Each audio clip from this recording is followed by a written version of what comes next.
النهارده هعلمك في الفيديوز ده ازاي تعملي المش بتاع الجبنه القديمه بمنتهى البساطه بمكون واحد هتوفريه في البيت. اول حاجه هبدا معاكي بالمرطه. انا بجيب اللبن وباخد منه القشطه وبعملها سمنه وبتتفضل معايا المرطه زي ما انتوا عارفين.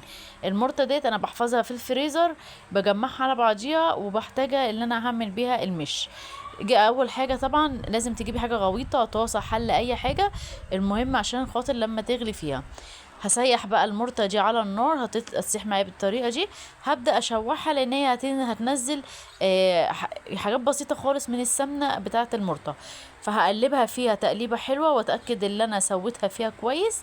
وبعد كده هبدأ اجيب بقى ملح وشطة.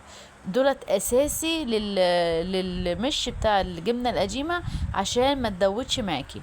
هجيب بقى كمية ملح حلوة كده بتاع معلقتين كبار، وهجيب معلقتين شطة، والشطة لازم تكون حامية عشان تحفظ لك المش وانت بتعملي الجبنة القديمة. هقلبهم مع بعض وهجيب نص كيلو لبن، هنزل عليها على المش على المرطة بالطريقة اللي انت شايفاها. هقلبها في بعض كويس قوي وهسيبها على النار تغلي غلوتين 3 عشان عايزة اللبن بتاعي يتبخر منها حبة وتتقل معايا وهي على النار. انا هنا بسيبها كده عماله تغلي على النار، سبتها بتاع تلت يعني تلت ساعة بالظبط وكنت مطفية عليها. سبتها كده تغلي وزي ما انتوا شايفين بتطلع بقى اللبن كده فوق الوش، ببقى بحاول ابخر اللبن منها، عايزاها تتقل زي ما انتوا شايفين.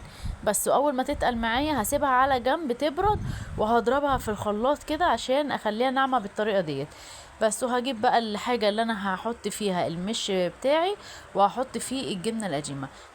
دي طريقة المش بتاع الجبنة القديمة. دي كده اول حلقة انا عملتها لكم. الحلقة التانية ان شاء الله هوريكم طريقة الجبنة القديمة.